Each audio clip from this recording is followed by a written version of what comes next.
Hey everybody, Jason here with J Scott Property Management, and today what we're going to be talking about is what to do when you receive multiple rental applications on your home. So here's the scenario. You have a full day of property tours, which is awesome.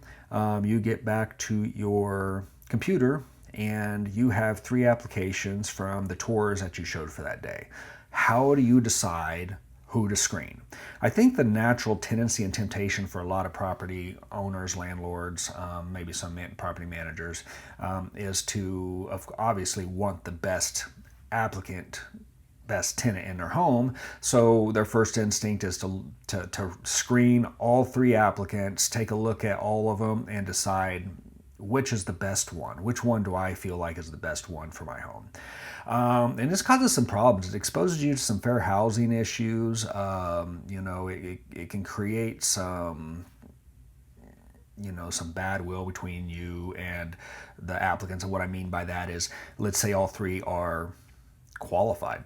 They would all pass if they applied separately. So how then do you decide, who to prove and how to communicate to the other person? No, your application looked great. We just found somebody better. So it starts to get complicated. So what we do is we take a first come, first serve approach. And this is basically means that the first person, we define this as the first person to submit a completed application packet is going to be the first person that we screen. So when we get 3 of those, we're going to look at, okay, do we have the entire application packet? When did we get them? And in what order are we going to screen those?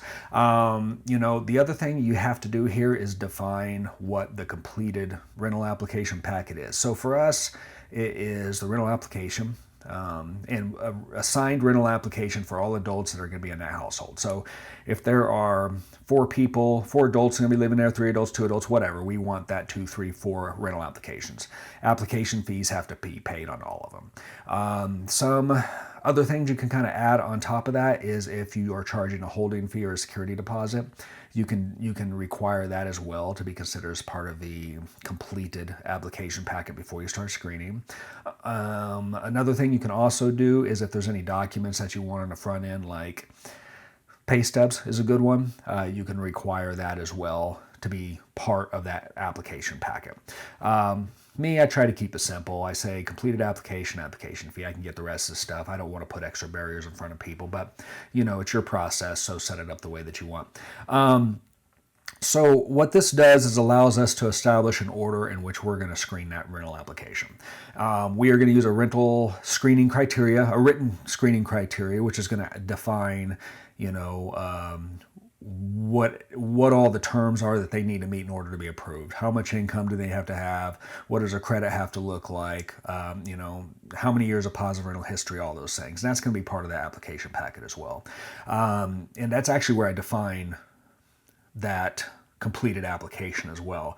I'll say in the screening criteria and kind of like the written instructions that in order to start the screening process, you have to submit this, this, and this. That way it's in writing. Everybody sees it. You're giving the same information out to everybody, and it makes it a very fair process. And really the point of all of this is to protect you from fair accusations of discrimination and fair housing violations.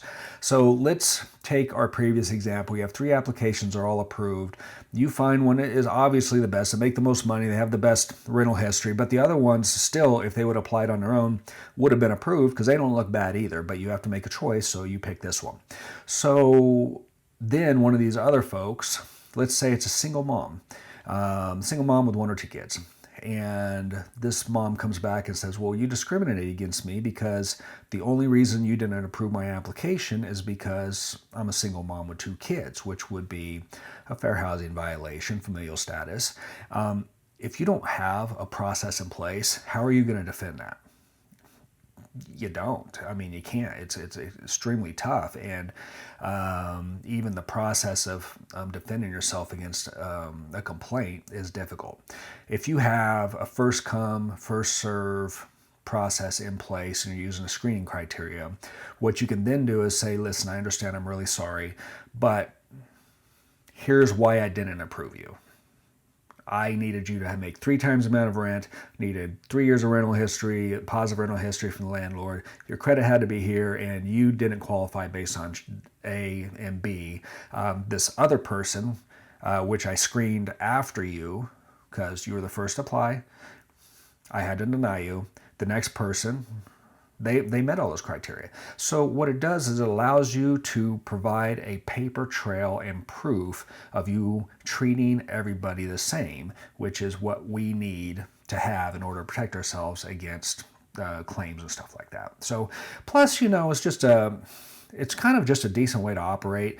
If you're running 2, 3, 4 rental applications at the same time and making choices, and you're collecting application fees and you're taking that money and pocketing it, kind of not cool. So, that's my 2 cents on how to handle multiple rental applications. Again, that's what we do with the management company. Of course, when you run as many properties and applications as a property management company does, you absolutely have to have this stuff in place.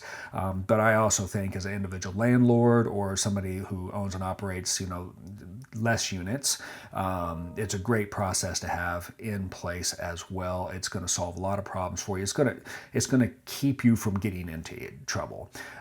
So that's what I got for today. I hope that was helpful. If you have any questions, comments, depending on where you're watching this, send an email, comments below, whatever works best for you. More than happy to answer those. And thanks again for watching, and we will see you next time.